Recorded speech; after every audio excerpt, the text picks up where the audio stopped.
Hi guys, and welcome to Dee's Media World. This is part two of the 25 things I've learned since becoming or turning 25 this year.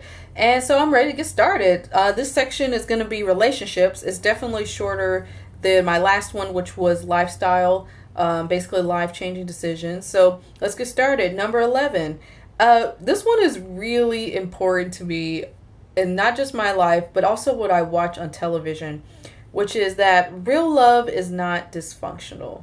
And I've came to that realization that almost any show you watch, sitcom, drama, comedy, uh, whatever, when it comes to relationships, a good 90% of those relationships, or even more than 90%, show or make fun of dysfunctional relationships. And I'm talking about those on and off again relationships, those we love each other but we hate each other relationships, and sometimes they're not violent. Most of the times in sitcoms especially there's not violence. But what I'm talking about is that real love is not dysfunctional. It's not angry all the time. It's not confusing all the time. It's not uncertain and insecure and possessive and jealous and all these things that we see on television so much. Real love for the most part is functional. It's safe, it's comforting, it's important, it's honest. And I've realized, I've read some stories, I've watched one of my favorite shows, Survivor's Remorse, reminded me of this when I watched it last year. The couple on there, Reggie and his wife Missy, they have such a functional marriage. They're honest. There's trust. There's comfort. There's friendship. There's all these things. And for them to be a black couple on top of that, you realize how little of that you see in television. And obviously they're fictional characters, but watching them and then some of the other books I've read and things, I realized how much we've been sort of given this idea that dysfunctional relationships are healthy and that that's all we can have and that they're fun and dangerous and that we should want those, and the on and off again thing is great and yada yada and this and that. I mean, I love some of those couples like Max and Kyle from Living Single. Other sitcoms that I watch have those back and forth relationships. But as I got older and as I'm getting older, I realized how important it is to have and watch, especially black couples, but just couples in general too, have healthy relationships, and that especially married couples, love each other and it not be this ridiculous cat and mouse game all the time. They're on, they're off, they're on and off, whatever. Like, that there's a friendship there. And I realize how little we get of that in television and that how important it is to see it. If you guys want to see a great relationship, I was just mentioned was Missy and Reggie from the show Survivor's Remorse. They're my favorite couple on TV right now. And the show does a good job of making their relationship feel normal, feel functional, friendship. It's not boring. The show's not even about them, but you can tell that they have a friendship there. A great example that I've mentioned many times when talking about the show is in season 1, episode 6, I think the finale. And Reggie basically finds out that his ex-girlfriend who did him wrong has come back into town or whatever. And he's with his wife, like they're having a nice dinner. Things are about to actually get intimate between them. And he mentions the ex-girlfriend or the girl who screwed him over. And in that moment, and it's totally stupid and on his end, but as a viewer, you're totally expecting her to freak out. You're expecting her to be like, why are you talking about your ex-girlfriend? Why do you want to see your ex-girlfriend? This, that, and the third. And that would be even understandable because it's kind of like, well, yeah, why? But when he mentions that, her reaction is so understanding. It's confused, but it's like, well, what did this girl, there's a clear conversation here. Like, well, what did this girl do to you? Why do you feel this way? Why did she do this? Why do you feel this way? Like an actual conversation that human beings would have when it comes to a relationship. And I really appreciated that. So the next one, number 12, is appreciate, and this has to do with parents and grandparents, and that's appreciating your parents slash grandparents' state of mental health while you can. I've recently dealt with this with a lot of family members who have, in the last couple of years, I've seen them sort of deteriorate mentally and physically. And growing up, I would have never predicted that they would turn out this way. Like, I would have never predicted them to be this ill or to look this way or to not remember who I am and all this kind of stuff.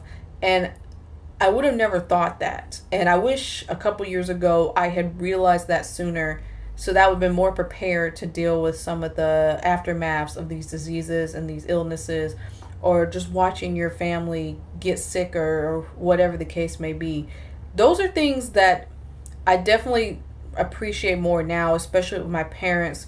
They're at a good age, they're relatively healthy or whatever, but it's not going to always be that way. And I don't want to take that for granted. And I don't want you guys to take that for granted either. Just keep that in mind. Number 13, this has to do more so with friendships, where it's okay to not be liked by everybody. In fact, it's kind of a good thing. So this is something I've always had personal feelings about, is people who everybody likes. I've never been a fan of people. I'm not talking about celebrities. I'm more so talking about people you actually know, like popular people who everybody likes. And you're thinking, well, why does everybody like this person? And I thought to myself, I realized it's because people don't really know that person. Not saying that everybody has like a deep dark secret or something that makes people hate them, whatever. I've just realized I've had more of an appreciation for people who are their true selves. People who everybody likes are usually kind of fake in a way, like they put on a show. I've gotten that impression. That may not be true with everybody, but people that everyone likes, I just get the impression that they put on a show, that they want to be liked by everybody, so they act a certain way that's favorable to everybody. And I'm not talking about just being polite. I'm talking about beyond that, like sort of like being cool, being the cool person, always saying the right thing at the right time, or trying too hard. I'm talking about those kind of people. And on your end, it's okay to not be liked by everybody, because that's not your job. Your job is not to be liked by everybody. It's impossible to be liked by everybody. I mean, when you're being your true self and you're being, you're confident in yourself, that confidence that you've grown into your adulthood, you'll realize that your real friends are the ones who like that part of you, who learn from you and you learn from them, and they like who you are. So it's okay if Betty down the street, or even your friend's friend doesn't like you. As long as you like you, you're kind of good, to be honest. So number 14 is forgiveness. This is one I literally just learned not even a month ago, about 3 weeks ago. And it was at a retreat, and I never thought about this before. When it comes to forgiveness, truly forgiving someone goes beyond letting it go. It goes beyond saying, okay, you did me wrong, I'm just going to forget about it and move on with my life. It goes beyond that. It's actually, true forgiveness means letting it go, blessing them, that person who did you wrong, for the future, and thinking of them in the present positively.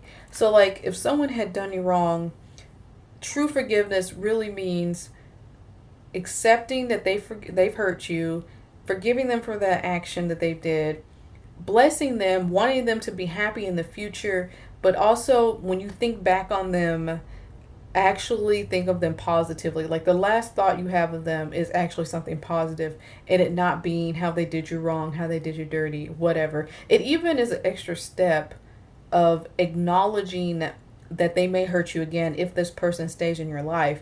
And this one impacted me because when it comes to forgiving someone, I typically am the let it go person. I'm going to let it go. I'm going to forget this happened. Well, I won't forget, but I'll forgive you. We can move on. And if the relationship is over, then you're gone. Like, you're not in my life anymore. But I forgive you for me. I forgive you for me, so I don't have to dwell on this. So I don't have to think about this anymore. So that I'm not hurting about this anymore. I forgive you for my sake. When I realized and learned that sometimes it's not that simple. That seems hard, and it is, to sort of just forgive people who've done you wrong, but to actually have to bless their future, to want them to be happy, and to actually want to have to think of them positively when you think of them again, despite what they've done to you. Very difficult to do. but it is actually kind of freeing to forgive people for that, because most people, I think, are like myself. When they do forgive, they sort of say, okay, I forgive you, but I'm pushing you away, or I forgive you and we're never going to talk about this again, or I'm just going to let it go for my own mental state of mind.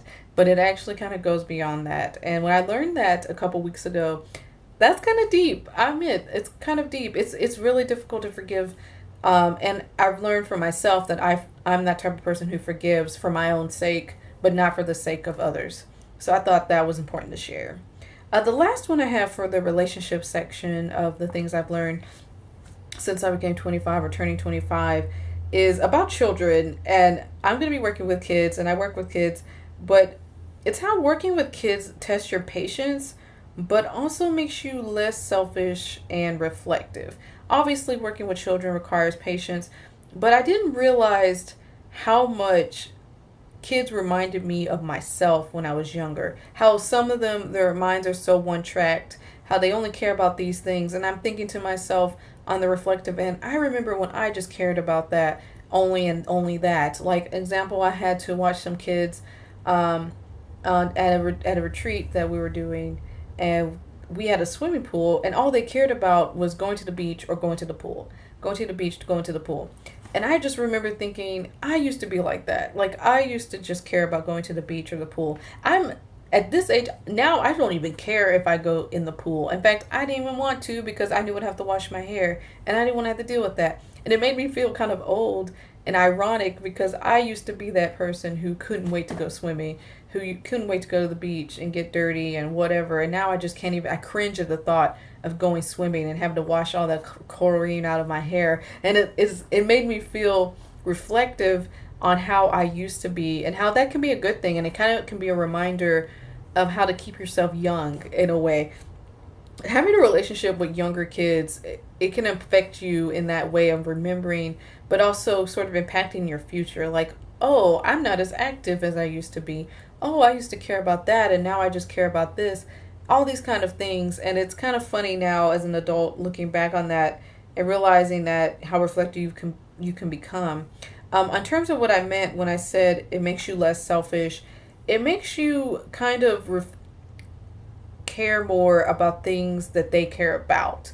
A great example of this, I was out with one of the kids I was looking after, and we went to an ice cream shop. Now, normally I wouldn't want any ice cream, but I could tell the kid I was with didn't have any money and wanted some ice cream, so I bought her some. And normally I'm pretty stingy when it comes to my money, or I don't want to spend money or on whatever. And I was like, you know what? Whatever, she can have this ice cream. I don't care. I'll buy her some ice cream if she really wants it. And that's normally not my behavior, so to be honest. So it kind of was like, oh, I guess I can be more, I guess, willing to share and to spend money on others when I guess they don't have their own, or when they really want something that I don't even care about. And I didn't know I was still like that. So it was kind of nice to know. So anyway, that is end of part 2, and then I'll have, I believe, 2 more parts. So that was my relationship section. I hope you guys enjoyed it, and I'll see you in the next one. Bye.